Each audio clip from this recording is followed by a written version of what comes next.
Good morning. I'm going to pick up where we left off on your diagrams.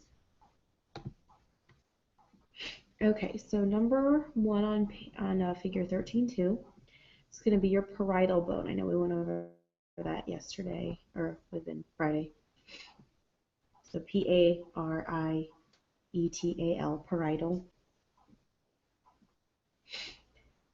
Number 2 is talking about the suture that's holding together your parietal bone, number 1, and your temporal bone, number 4, together, and that's your squamosal suture. S-Q-U-A-M-O-S-A-L,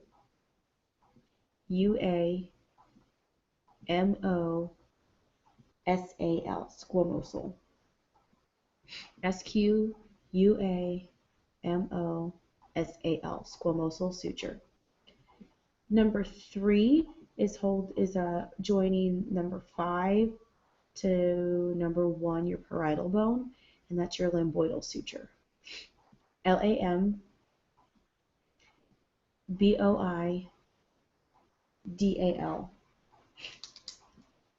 lambdoidal. That's holding together bone number 1, your parietal bone, with number 5. Number 4 is your temporal bone, which I know we talked about yesterday.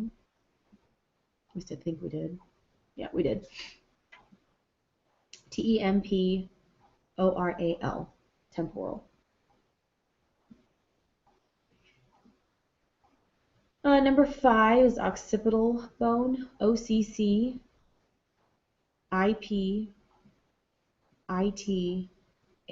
occipital. So that's like on the back of your skull. Number 6, you don't have to know this one, but I'll tell you what it is anyway. It's called a zygomatic process. A process is just something that kind of sticks out, and so you can't really, you can kind of feel it, kind of back where your cheekbone is. There's a little knot there, kind of sticks out. That's the zygomatic process. It's called the zygomatic process because it's located on your zygomatic bone, and since it sticks out, it's a process. But you don't have to know that one. Number 7, this is your external auditory meatus. External, E-X-T-E-R-N-A-L, auditory, A-U-D-I-T-O-R-Y, auditory, meatus, M-E-A-T-U-S. So this is obviously where sound will travel in. So the bones of your inner ear will be in there. So number 8, I'll go ahead and give you, but you don't have to know. It's kind of at the base of your skull back there. I don't know that you can really feel that. It's called your mastoid process. M-A-S-T-O-I-D.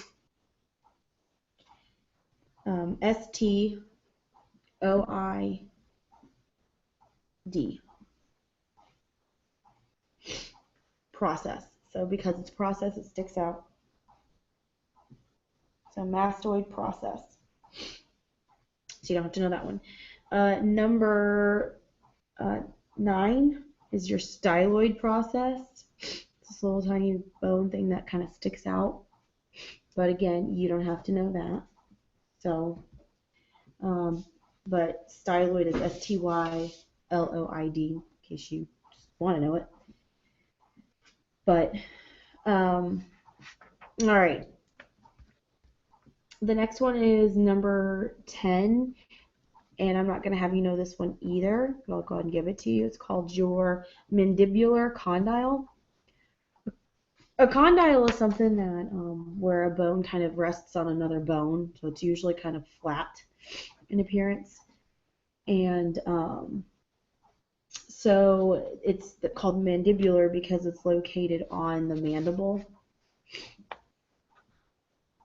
So mandibular is M-A-N-D-I-B-U-L-A-R, mandibular. So mandibular condyle. So that's kind of where your open and shut, your mouth. Number 11 is just kind of this little tiny bridge bone, if you will, that extends kind of over that jaw, and it's called the zygomatic arch. So zygomatic because it's still kind of part of the zygomatic bone, and it's an arch because it doesn't actually, it is an actual arch. It's like a little bridge. So zygomatic arch. Okay. Number 12 is holding together your parietal bone, number 1 to number 13, your frontal bone. That's going to be the coronal suture. CORONAL. That was number 3 on the other, on the one on 13.1.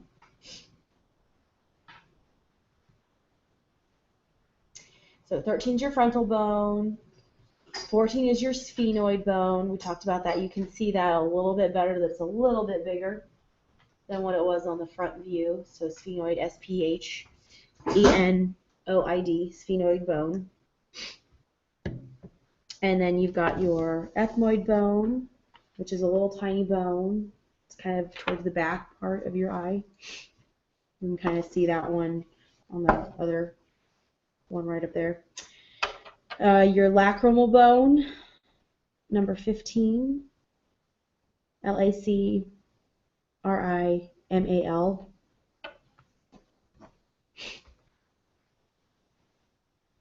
So, but those two are kind of right next to each other there. So, okay. Number 16 is your nasal bone. So that's what your nasal bone looks like from the side. 17 is your zygomatic bone. The ZYGOMATIC, zygomatic bone. 18 is your maxilla. 19 is your mandible.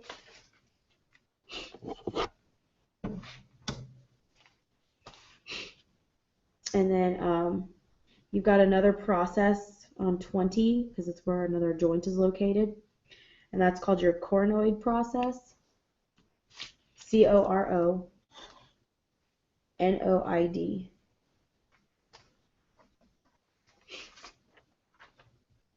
So I'm not going to have you know number 6, 8, 9, 10, 11,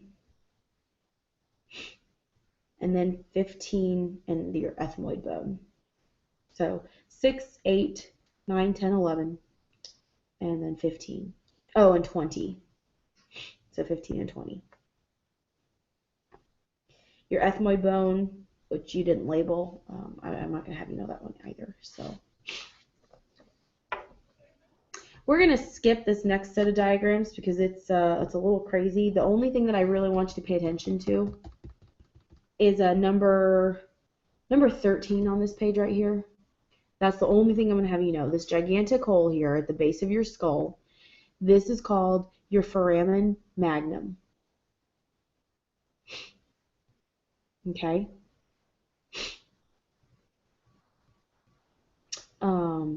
F-O-R-A-M-E-N, foramen, which means, if you remember, means hole. And then magnum, M-A-G-N-U-M. So it's a very big hole. So that's the hole at the base of the skull. So basically you're looking at if you had a skull and you turned it upside down and you're looking at it, so this would be, there's your zygomatic bone and your zygomatic arch, and here's your occipital bone here. So you're looking at basically an upside down skull. And then this one is, if we chop the skull transversely, we're looking at the inferior part. So now we're on the inside of the skull, looking inside on it. So this back here would be your occipital bone, there's your temporal bone, and this right here is your parietal. But I'm not going to have you worry about that. So figure 14.1, if you look, they've labeled the two top bones. It's called, maybe, do not. Oh, it's going to block me out every time. Okay, so you've got your atlas and your axis. Your atlas is this bone right here. Your axis is this guy down here. They are the only ones that have specialized names for their vertebrae. Everybody else just gets a letter and a number based on what section of the vertebrae they are and what number down they are. Okay? All right. So number one, these collectively are called the cervical vertebrae.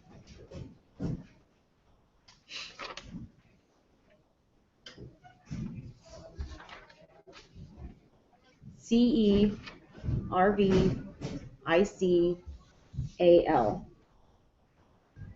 Cervical vertebrae. VERTEBRAE.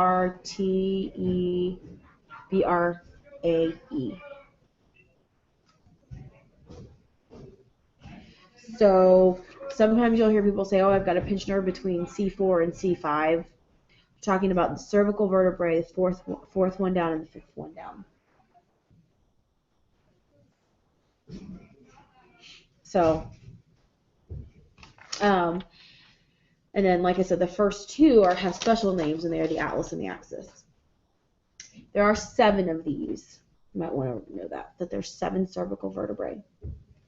Number 2, we're talking about your thoracic vertebrae.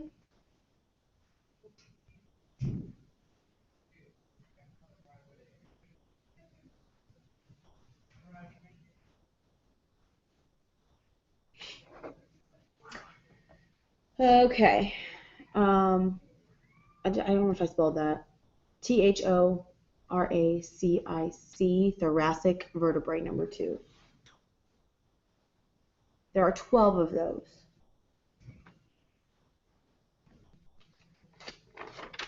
Then 3 are your lumbar vertebrae, LUMBAR, lumbar vertebrae.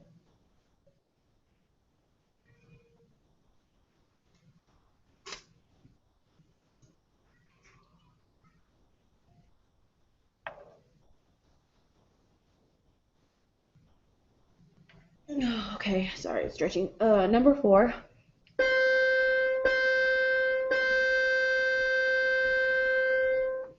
Intervertebral discs.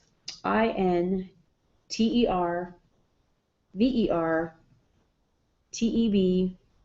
Intervertebral discs. DISKS.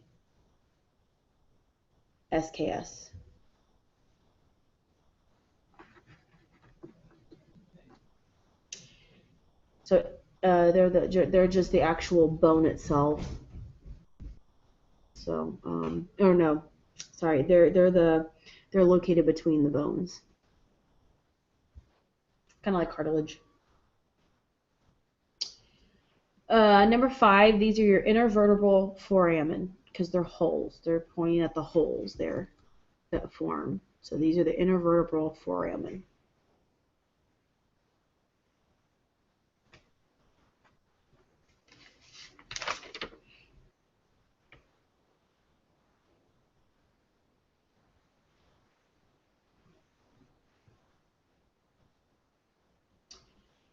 Number 6 is your sacrum.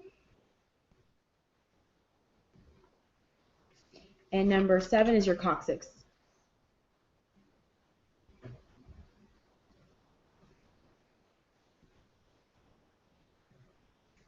So, all right, moving on. 16.2. There's a lot of stuff here. I'm not going to have you know all of these things, so just bear in mind that I'm going to give you more information, and I'll go back and tell you what you don't have to know. So, number 1 is your iliac crest. ILIAC. Crest. CREST. Crest. Iliac crest. So it's kind of this folded over looking thing right here. Because it's part of the ilium bone. Number 2, we're going to skip. Don't have to worry about number 2. Number 3, this is called your acetabulum. And that's this thing right here. This is where the joint from the femur bone is going to join into your pelvic bones here. ACE, TAB, ULUM, acetabulum. Number 4, this is your obturator foramen. So a big hole, so it's a foramen. OB, TURATOR, obturator foramen.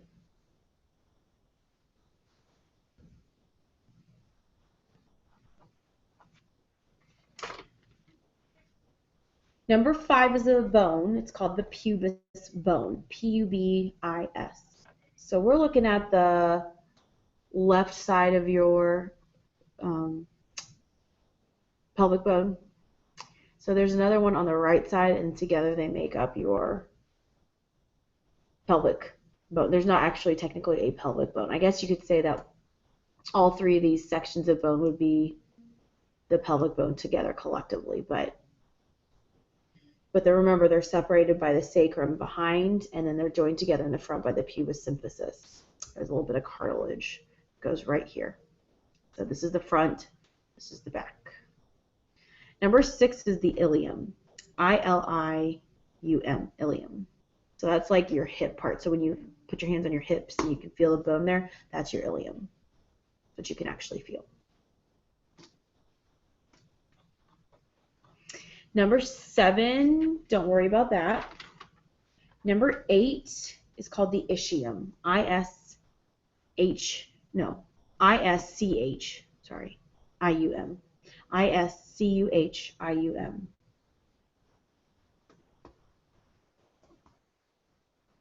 And then don't worry about number 9. So I gave you number 1, but I don't know why I gave you that one, but we won't need to do that. So really you need to know 3, 4, 5, 6, and 8. So you should have all of those.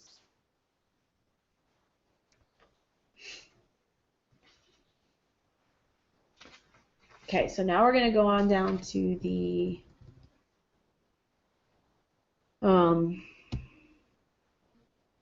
chest cavity.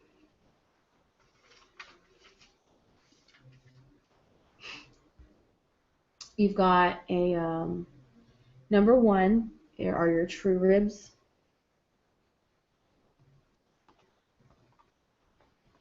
They're called true ribs because they're directly attached to your sternum here. So that's 1 through 7. 8 through 11, those are called your false ribs because they have to have cartilage. They join to a cartilage piece, number 7, but they don't actually directly touch your sternum. They are connected, but they're not directly connected. They actually connect to rib number 7 here. We'll go ahead and jump to number 9 because these are your other ribs. These are called your floating ribs. They don't attach to anything, cartilage at all. They don't have a cartilage attached at the bottom.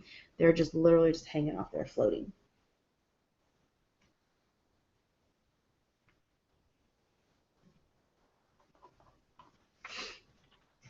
All right.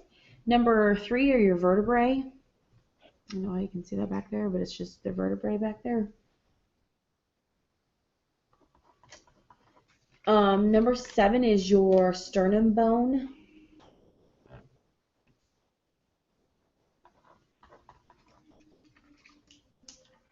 So, and if you remember, number 4 would be your manubrium. Number 5 is the body of the sternum. And then number 6 would be the xiphoid process.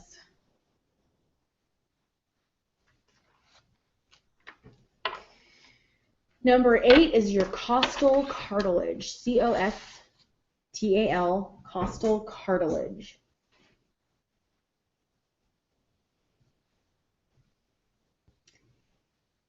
And then we've already covered number 9, which is your floating ribs. Okay.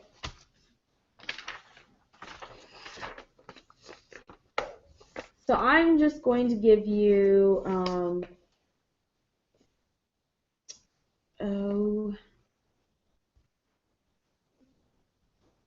I'll probably give you, cut out some of these, so just because it's a lot of little tiny, every single tiny bone in your wrist has a name, by the way. So, okay. Number 1, these are your distal phalanges because they're furthest away.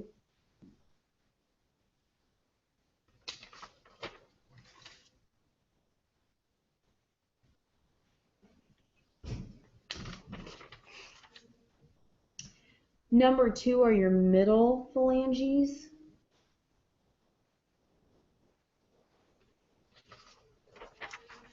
Number 3 are your proximal phalanges.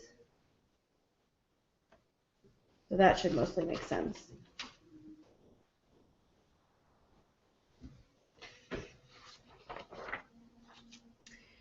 Number 4 is referring to your metacarpals.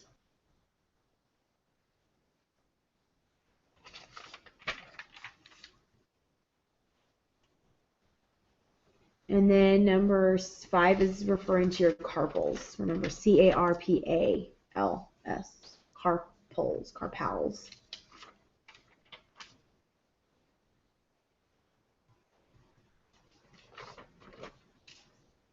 So, I'm not gonna give you all those little names, every single little bone there. If you go into an actual anatomy class, you would have to memorize all of those. But number 9, those are your phalanges.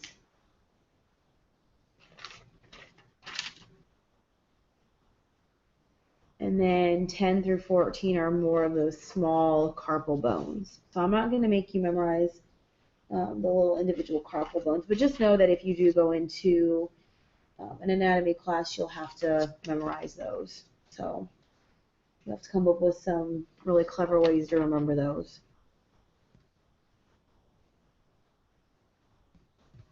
Okay.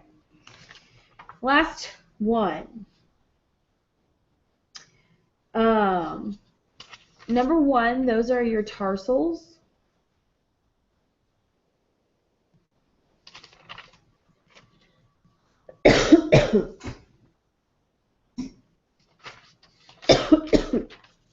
Excuse me. Number 2, those are your metatarsals.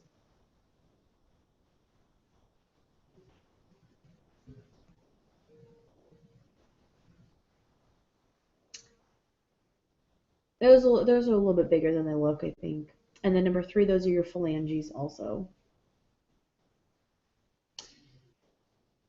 Number 4 is your calcaneus, or your heel bone. C-A-L-C-A-N-E-O-U-S, calcaneus. Number 5 is your tibia, T-I-B-I-A, tibia. 6 through 10 are your different bones for your ankle bones, your tarsals. 11 is going to be your proximal phalanges. 12 will be your middle phalanges. And 13 will be your distal phalanges. So very, very similar to the fingers.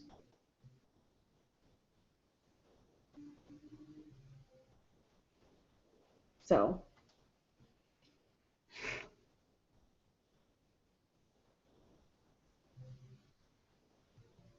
okay, so hopefully this kind of makes some sense. At some point we will probably go ahead and do a quiz where I quiz you over the parts of the bones, and then you've got to name them as I point to them. So I'll have to film that, so that'll be fun. And then so I'm gonna guess this week we'll do just your skeletal system. We'll do a quiz over your skeletal everything plus the skeletal system on Friday. And that's going to include some of the notes here this week. And then next week I'll probably throw you your first bone quiz where I just quiz you over the names of the bones. So other than just flat out memorizing them, I don't have any great way to tell you how to memorize them other than you just have to sit there and look at the diagrams. So I'm not sure how much of it you know. You might know a lot of it, and this might be really, really super easy for you. So hopefully that's the case, but if not, if you have never had these before and you're struggling, we can definitely look at pushing back a bone quiz if you don't think you'll be ready for it next week. So, but anyway, if you do have any questions or have any concerns about anything or need some clarifications, please don't hesitate to ask. Otherwise, have a great day and a good start to your week.